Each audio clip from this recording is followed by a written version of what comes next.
जय हिंद। मैं शमशाद आलम। कांग्रेस का एक दिग्गज नेता सचिन पायलट बैरिस्टर असदुद्दीन अवैसी को लेकर एक बयान दिए हैं और वो बयान काफी ज्यादा सुर्खियों में है। और ये बयान जो दिए हैं इसे लेकर इंडिया गठबंधन में भी काफी ज्यादा कोहराम मचा हुआ। आखिर बयान क्या है, क्या बैरिस्टर असदुद्दीन अवैसी साहब को लेकर वो कहे हैं, और इस बात को लेकर क्या इंडिया फोल्डर के जितने भी बड़े तमाम नेता हैं सभी को यानी कि सचिन पायलट साहब की बात को सुनना चाहिए और उन बात पर अमल करना चाहिए। आज इसी के ऊपर बात करेंगे और विस्तार रूप से बात करेंगे। आप लोग वीडियो में अंत तक बने रहिए। चलिए चलते और सारी बात को जो है कि समझते हैं कि आखिर कांग्रेस के दिग्गज नेता यानी कि पूरे इंडिया का एक टॉप क्लास का लीडर माने जाते हैं सचिन पायलट, जो कांग्रेस से ताल्लुक रखते हैं।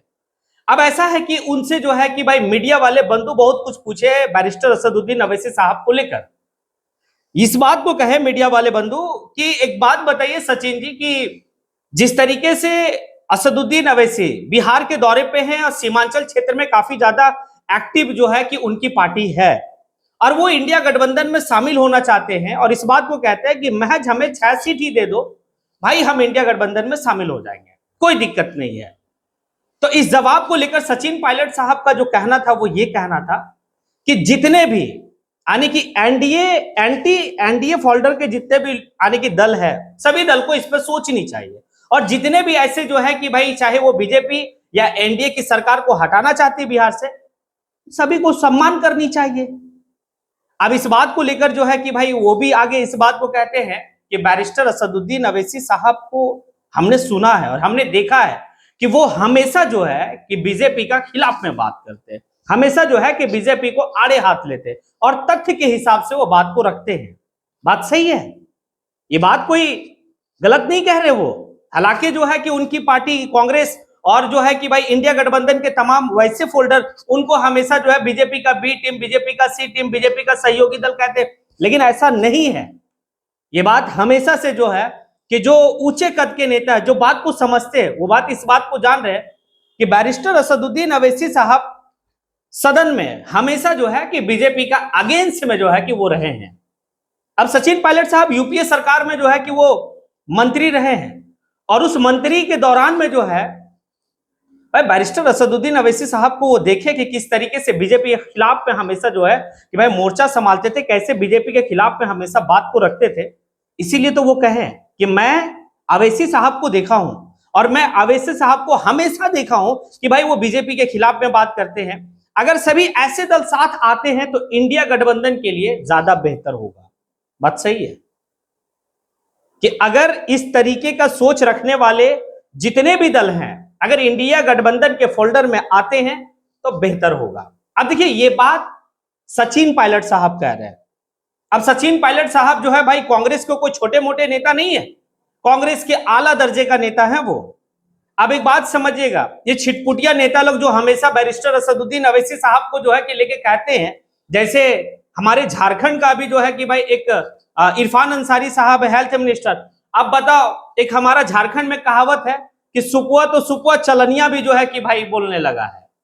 एक बात समझ लीजिए, इरफान अंसारी जो है कि वो बैरिस्टर असदुद्दीन अवैसी को लेकर कह रहा है कि ये वोट का बिखराव करते हैं। अरे इरफान साहब, आपको तो अपने पार्टी के जो बड़े लीडर हैं अपने बड़ों के बात को सुनना चाहिए और उनके बात पर अमल करना चाहिए जी इरफान साहब। दूसरा भाई शायर इमरान प्रतापगढ़ी, वो हमेशा उलूल जुलूल कहता है बैरिस्टर असदुद्दीन अवैसी को लेकर। तो मेरा कहना है कि जिस समय इमरान प्रतापगढ़ी साहब आप जो है कि स्टेज पे छोटे मोटे स्टेज पे जब मुशायरा करते होंगे उस वक्त जो है कि सचिन पायलट साहब आपके पार्टी के आला नेता वो मंत्री हुआ करते थे। आप उनका बात को तो मान लीजिए ना, वो तो जो है कि कह रहे हैं कि भाई ये हमेशा बीजेपी का खिलाफ में बात करते हैं, हमने देखा है। ये बात वो कह रहे सचिन पायलट साहब। तो फिर आप किस तथ्य के हिसाब से जो है कि किसी को बीजेपी का बी टीम, बीजेपी का सी टीम कहते हैं? अब देखिए ये बात अच्छी तरीके से सचिन पायलट साहब जानते हैं और समझते भी हैं कि भाई अगर वोट का बिखराव होता है तो इसमें इंडिया गठबंधन का भाई नुकसान होगा और असदुद्दीन अवैसी अगर मात्र 6 सीट पे मानने को तैयार है तो फिर जो है कि सोचना चाहिए इंडिया गठबंधन के जो टॉप लीडर है उनको। क्यों सोचना चाहिए? क्योंकि बीजेपी और जो एनडीए की सरकार बिहार में चल रही है उसे हटाने के लिए वोट का बिखराव ना हो। अब देखिए वो मात्र 6 सीट, पिछले टाइम में जब 2020 में चुनाव हुआ था बिहार का, भाई 5 सीट जीते थे वो। जब 5 सीट वो जीते थे और मात्र 6 सीट मांग रहे हैं, वो दे देना है, शामिल कर लेना चाहिए था। वोट का बिखराव नहीं होता और ये तय होता कि भाई एनडीए की सरकार और बीजेपी की वहां से सुपड़ा साफ हो जाता। लेकिन पता नहीं कौन सा गुमान में ये इंडिया गठबंधन के लोग जी रहे हैं। तो थोड़ा सा बात को समझिएगा। ये बात अगर तेजस्वी यादव को समझ में आ जाए तो बहुत बेहतर है, और नहीं समझ में आता तो ये तय है कि भाई उनका जो एक ड्रीम है, सपना है मुख्यमंत्री का, शायद हमें लगता है कि सपना ही रह जाएगा। अब सोच लीजिए आप कि और क्या चाहिए, और क्या चाहिए। भाई आपसे कितना मांगा जा रहा है? आपसे मांगा जा रहा मात्र 6 सीट। अब आपको लगता है कि आखिर इसको दे देंगे। अब उनका जो है कि जब तेजस्वी यादव से मीडिया वाले लोग सवाल पूछते हैं तो तेजस्वी यादव कहता है कि भाई हम बिहार और झारखंड में चुनाव लड़ते हैं, और भी जगह नहीं जाते, ना हैदराबाद जाते, ना महाराष्ट्र जाते, ना उत्तर प्रदेश जाते, ना तेलंगाना जाते, कहीं नहीं जाते। तो जाएंगे वहां ना जहां आपका भाई जनाधार होगा। जैसे झारखंड में आपका जनाधार है, झारखंड में आपके फॉलोवर हैं, आपके पार्टी का कैडर है, इसीलिए आप झारखंड में चुनाव लड़ते हैं। तो बैरिस्टर असदुद्दीन अवैसी साहब का कैडर बिहार के सीमांचल के क्षेत्र में है, और आज के टाइम में 100 ऐसा सीट है जहां पर उनका जो है कि भाई झंडा बुलंद हो रहा है।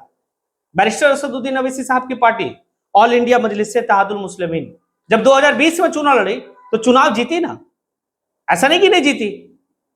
तो भाई वहां पर कैडर है, वहां पर जो है कि उनके पार्टी के फॉलोवर हैं, जीते हुए विधायक हैं, तो आखिर इस कंडीशन में क्यों ना लड़े? अगर आपकी पार्टी का तेजस्वी जी, अगर आपकी पार्टी का कैडर, आपकी पार्टी का फॉलोवर अगर महाराष्ट्र में होता, अगर उत्तर प्रदेश में होता, आप वहां चुनाव लड़िए, कोई दिक्कत नहीं है। आपको जो है कि इंडिया गठबंधन के फोल्डर में रख के आपको दिया जाएगा, लेकिन नहीं। मतलब साफ कहना है कि बैरिस्टर असदुद्दीन अवैसी साहब का पार्टी चुनाव लड़े ही नहीं। हाँ, जब वो चुनाव नहीं लड़ेंगे तो ये सो कॉल्ड जो यानी कि सेकुलर पार्टी है, ये उनको फिर जो है कि भाई बढ़िया बोलेंगे। चुनाव लड़ गए तो भैया आप बीजेपी का बी टीम है। तो बीजेपी का बी टीम का राग अलापना पहले उन लोगों को भाई सचिन पायलट साहब का जो है बात को सुनना चाहिए। सचिन पायलट साहब का अगर आप बात करते हैं तो भाई राजस्थान में कांग्रेस की सरकार जब बनी थी पिछले टाइम में, उसमें सबसे बड़ा किरदार और सबसे बड़ा भूमिका अगर किसी का था तो सचिन पायलट साहब का। काफी मेहनत किए थे, ग्रास रूट पे मेहनत किए थे, और वो इस स्टेटमेंट को दे रहे हैं कि जी मैं बैरिस्टर असदुद्दीन अवैसी साहब को काफी करीब से और हमेशा देखता हूं, और ये बीजेपी का जो है कि हमेशा खिलाफ पे बात करते हैं।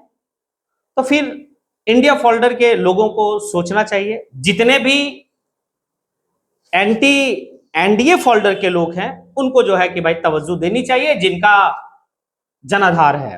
अब आप बात करते हैं कि शिवसेना फलना ढेकना, तो भाई वो उनकी जनाधार बिहार में नहीं है, लेकिन बैरिस्टर असदुद्दीन अवैसी साहब के 5-5 विधायक जीते हुए सीमांचल में, हालांकि 4 चले गए। तो ये बात तो सोचना चाहिए। और रही बात है इरफान अंसारी साहब और इमरान प्रतापगढ़ी साहब, आप लोग को अपने सीनियर लीडर का बात को सुनकर और उनके बात पर अमल करनी चाहिए कि वो क्या कहते हैं, वो क्या सोच रखते हैं बैरिस्टर असदुद्दीन अवैसी साहब को लेकर। ये बात थोड़ा सा आपको समझना चाहिए। और हम तो ये कहेंगे कि अभी भी वक्त है और ये बात समझने का वक्त है, क्योंकि असदुद्दीन अवैसी साहब जो है अभी 4 दिन का सीमांचल के दौरे पर थे। काफी ज्यादा जो है कि भाई उनके पार्टी का एक्टिव मूड में लोग दिख रहे हैं। अब इसी दरमियान में सचिन पायलट साहब का बयान आना बहुत कुछ दर्शाता है, क्योंकि सचिन पायलट साहब काफी दूर तक सोचते हैं। लेकिन इस बयान को लेकर बैरिस्टर असदुद्दीन अवैसी साहब अपने दिल से जो है कि आभार प्रकट किए हैं सचिन पायलट साहब को लेकर, क्योंकि दोनों असेंबली में, दोनों पार्लियामेंट में साथ में रहे हैं, तो समझते हैं कि आखिर क्या है नहीं है। खैर, आप लोगों से सवाल है कि क्या जिस तरीके से कांग्रेस के दिग्गज नेता सचिन पायलट साहब बैरिस्टर असदुद्दीन अवैसी साहब को लेकर स्टेटमेंट दिए हैं और जो बात कहे हैं, क्या वाकई में इनके इंडिया फोल्डर का जितने भी नेता हैं सभी को उनकी बात सुनकर और उन बात पर अमल करनी चाहिए? अगर आपको लगता है हाँ, तो आप कमेंट बॉक्स में आके कमेंट जरूर करें और लगता है कि नहीं, सचिन पायलट साहब की बात का कोई मतलब ही नहीं है, कोई तुक ही नहीं है, तो भी आप कमेंट में आके जो है कि तर्क के साथ आप बात रख सकते हैं। इसी के साथ मैं अपनी बात को यहीं पे समेटता हूं। जय हिंद।